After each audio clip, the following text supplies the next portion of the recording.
Hi friends, இந்த வீடியோவில் நாம் கார்த்திகை தீபம் சீரியலோட ஒரு அல்டிமேட்டான ரிவ்யூ பற்றி தான் இந்த வீடியோவில் பார்க்க போகிறோம்.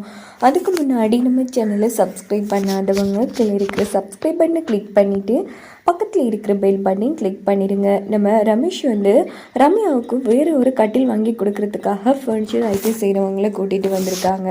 ஸோ அவங்களும் நல்லபடியாக அளந்துட்டு அங்கேருந்து போயிடுறாங்க. அடுத்துதான் இன்னொருத்தர் நிற்காரு. அப்போ நம்ம ரமேஷ் மாமா இவர் யாருன்னு தெரியுமா அப்படின்னு கேட்டது. சொல்லுங்க மாப்பிள்ளை, நீங்கள் சொன்னால் தானே எனக்கு தெரியும் அப்படின்னதும் இவர் ஹனிமூன் டிக்கெட் எல்லாம் பார்த்து எடுத்து கொடுக்குறவர் மாமா. அதான் நானும் ரம்மிக்குட்டியை கல்யாணம் பண்ணதுக்கு அப்புறமா எங்கெல்லாம் ஹனிமூன் போகணுமோ அந்த இடங்களை செலக்ட் பண்ணி கொடுப்பாரு அப்படின்னதும் ரம்யாவுக்கு கோபம் தாங்க முடியல. அந்த இடத்துல செம்மையாக டென்ஷன் ஆகுறாங்க. என்ன மாப்பிள்ளை சொல்கிறீங்க? ஆமாம் சொல்லுங்கள் ரமிச்சலோ, உங்களுக்கு ஜெர்மனி போகணுமா, சுவிட்சர்லாந்து போகணுமா, எங்கே அமெரிக்கா, ஆஸ்திரேலியா சொல்லுங்கள் அப்படின்னதும் மாப்பிள்ளை அவள் பிஸ்னஸ் சம்மந்தமாக நிறைய நாடுகள் சுற்றி அடிச்சுட்டு வந்துட்டா மாப்பிள்ளை. மாமா அவள் பிஸ்னஸ் சம்மந்தமாக நிறைய நாடுகள் போயிருக்கலாம், ஆனால் ஹனிமூன் போயிருக்கா? இல்லை இங்கே பாரிச்சலோ, நம்ம வெட்டிங் முடிச்சதும் ஒரு நிறைய நாடுகளுக்கு ஹனிமூன் போகலாம் சரியா அப்படின்னதும் சரி, எனக்கு டென்ஷனாக இருக்குது, நான் ரெஸ்ட் எடுக்கணும், இப்போ நீ கிளம்புறியா அப்படின்னதும் ரமேஷ் சரின்னு சொல்லிட்டு கிளம்பிடுறாங்க. இவனை முதல்ல ஒரு வழி பண்ணணுங்கிற மாதிரி நம்ம ரம்யா செம காண்டில் இருக்காங்க. இதே டைம் நம்ம அபிராமி வீட்டை தான் காமிக்கிறாங்க. அங்கே பார்த்தோன்னா கல்யாண பத்திரிக்கை வந்துருச்சு. ஸோ எல்லாருமே பார்த்து ரொம்ப சந்தோஷப்படுறாங்க. இந்த பக்கம் அபிராமி நானும் தீபாவும் கோவிலுக்கு போய் கல்யாண பத்திரிக்கையை வச்சு பூஜை பண்ணிட்டு வர அப்படின்னு சொல்லிட்டு ரெண்டு பேருமே கோவிலுக்கு கிளம்பி வராங்க. ஸோ நல்லபடியாக அம்மனோட பாதத்தில் வச்சு பூஜையும் பண்ணிடுறாங்க. அம்மா தாயே, நல்லபடியாக என் பிள்ளை தீபா களத்தில் தாலி கட்டணும், என் உயிர் போயிடும்னு ஒரு யோசிச்சு சொல்லியிருக்காராம். என் உயிரே போனாலும் பரவாயில்ல, எப்படியாச்சும் என் மருமக கழுத்தில் இந்த தாலி ஏறியே ஆகணுங்கிற மாதிரி சாமி கும்பிட்டுட்டு கிளம்புறாங்க. அப்படின்னு பார்த்து அபிராமிக்கு தெரிஞ்ச ஒருத்தங்க வராங்க.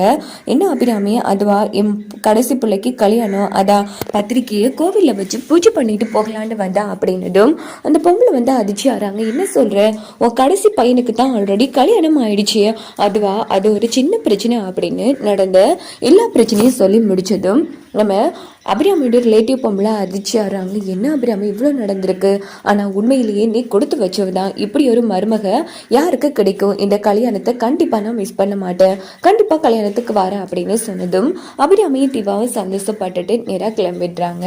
ஸோ அன்னைக்கு நைட் ஆகுது. நம்ம ரம்யா தண்ணி குடிச்சிட்டு இருக்கும்போது பொறி ஏறிடுது. பார்த்தா அந்த இடத்துக்கு ரமேஷ் வந்துடுறாங்க. ஏய், இந்த டைமில் நீ இங்கே என்ன பண்ணிட்டு இருக்க செல்லம்? நான் தான் செல்லம் ஒன்று நினைச்சேன். இங்கே பாரு, உன் வீட்டுக்கு வரத்துக்கு நான் யார்கிட்ட பெர்மிஷன் கேட்கணும், நீ வருங்கால பொண்டாட்டி, நான் உன் புருஷனாக போறவன் அப்படின்னது. இங்க பாரு, உன்னை கண்டாலே எனக்கு சுத்தமா பிடிக்கல, என்ன டென்ஷன் பண்ணிட்டு இருக்காம இங்க இருந்து கிளம்பு அப்படின்னு சொல்லி ரம்யா கத்திட்டு இருக்காங்க.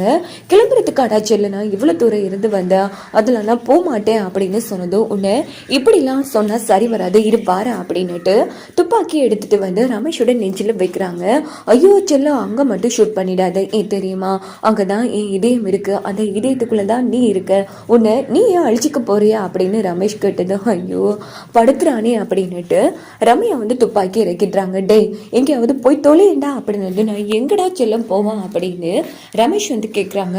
செத்து தொலைடா அப்படின்னு நம்ம ரம்யா சொன்னதும், நீ சொன்னா நான் செய்யாம இருப்பேனா செல்ல, இப்ப பாரு என்ன பண்றான் அப்படின்னுட்டு நம்ம ரம்யாவோட வீட்டு மொட்டை மாடிக்கு போய் ரம்யா நான் குதிக்க போறேன் அப்படின்னு கத்துறாங்க. ரமேஷ் வெளியில பாக்குறாங்க. நம்ம ரம்யா பார்த்தா மொட்டை மாடியில நிக்கிறாங்க. டே, என்னடா பண்ணிட்டு இருக்க, இருங்கடா கீழே அப்படின்னதும், நீ தான் என்ன போக சொல்லிட்டல, நான் உன் பேச்சே மீற மாட்டேன் அப்படின்னதும், ஐயோ இப்போ இவனை எப்படியாச்சும் சமாதானப்படுத்தி கீழே இருக்கணும், இல்லைன்னா நமக்கு பிரச்சனை ஆயிடும், பிறகு நம்ம காட்டியே கல்யாணம் பண்ற கனவு வீணா போயிடுமே அப்படின்னுட்டு. இங்க பாரு, நீ இங்க கீழே வரல, என்ன நானே அழிச்சுப்பா அப்படின்னு துப்பாக்கியை அவங்க நெத்தில வச்சதோ, ஐயோ வந்துட்டேன் அப்படின்னு சொல்றாங்க. டே ப்ளீஸ்டா, தயவு செய்து இங்கிருந்து போடா அப்படின்னு சொல்றாங்க.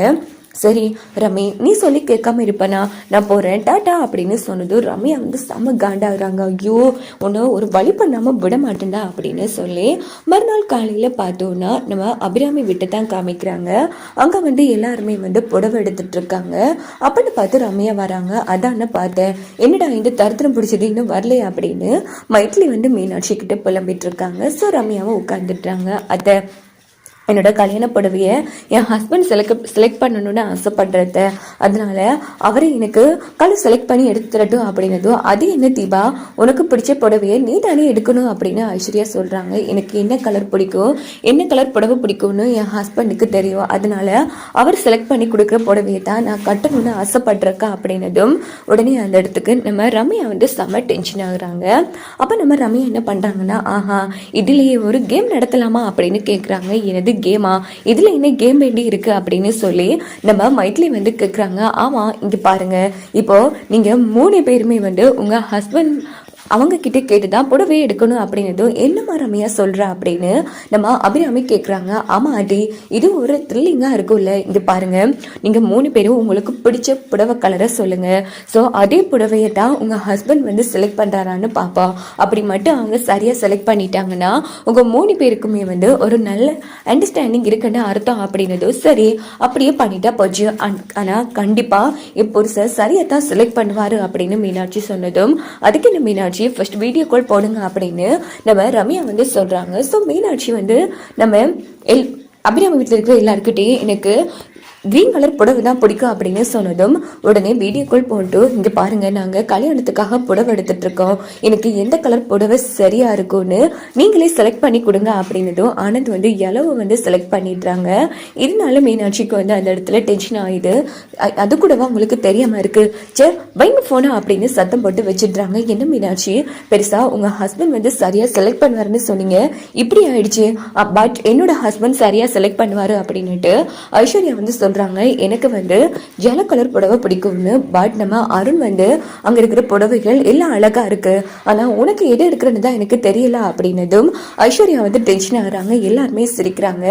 ஸோ அருண் வந்து ராங்கான கலர் சொல்லிடுறாங்க. இங்க பாரு அம்மோ, நீ ஒன்னை பொறுத்த வரைக்கும் நாங்க எப்படின்னு தெரியும், ஆனா எனக்கு நல்லாவே தெரியும் என் ஹஸ்பண்ட் எனக்கு பிடிச்ச சரியான கலர் புடவை தான் செலக்ட் பண்ணுவாரு, எனக்கு ப்ளூ கலர் புடவை தான் பிடிக்கும், நீ வேணும்னா பாரு அப்படின்னுட்டு தீபா வந்து வீடியோ கால் போட்டு, எங்க நாங்க கல்யாணத்துக்கு புடவை எடுக்கோம், எனக்கு எந்த கலர் சூட்டபிளா இருக்கும்னு நீங்களே செலக்ட் பண்ணி சொல்லுங்க அப்படின்னதும், கார்த்தியும் பார்த்துட்டு உங்களுக்கு கிரீன் கலர் தான் சாரி அப்படின்னு சொன்னதும் தீபா முடிஞ்சு சின்னதாயிடுது.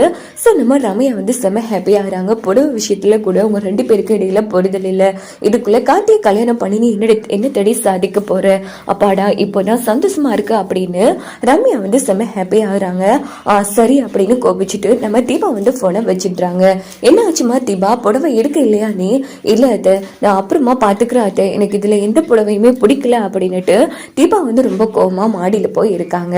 இந்த பக்கம் எல்லாருமே புடவை எடுத்து முடிச்சிடுறாங்க. அப்போ தீபாவுக்கு வேற கலெக்ஷனை கொண்டு வரட்டும் அப்படின்னு சொல்லிட்டு அபிராமியம் வந்து பேசிட்டு இருக்காங்க.